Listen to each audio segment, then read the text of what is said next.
Have you ever felt that English grammar is confusing? Don't worry. Grammar isn't about memorizing hundreds of rules.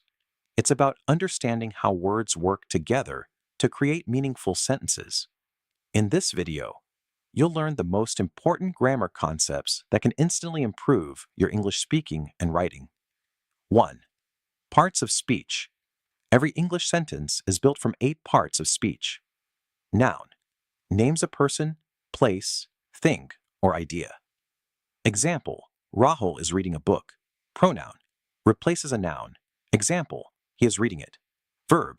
Shows action or state. Example, she runs every morning. Adjective. Describes a noun. Example, it is a beautiful day. Adverb.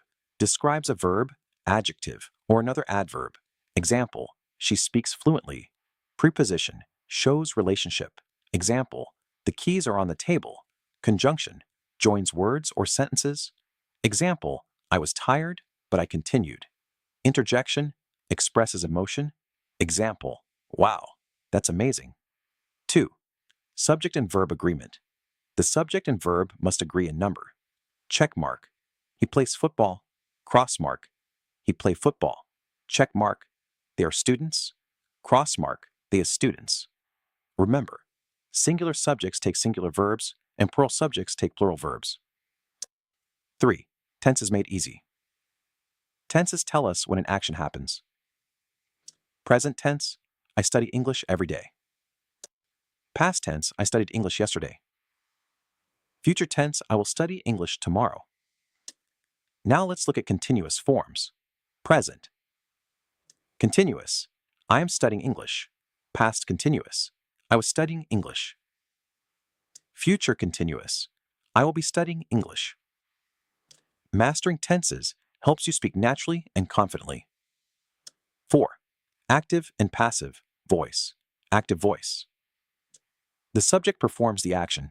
Example, the teacher explained the lesson. Passive voice. The action receives emphasis. Example, the lesson was explained by the teacher. Active voice is usually clearer and more direct. 5. Common grammar mistakes. She don't like coffee. She doesn't like coffee. I am agree. I agree. He gave me an advice. He gave me some advice. You're welcome. You're welcome. Avoiding these mistakes can make your English sound much more natural. 6. Phrase versus clause A. Phrase has no subject and verb.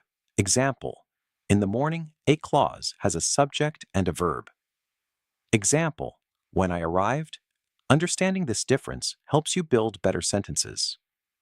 Conclusion. Grammar is not about perfection. It's about clear communication. Focus on the basics, practice daily, read English books, watch English content, and use what you learn in real conversations. The more you practice, the more natural grammar becomes. Remember, great English is built one sentence at a time. If you found this video helpful, then make sure to subscribe for more English lessons.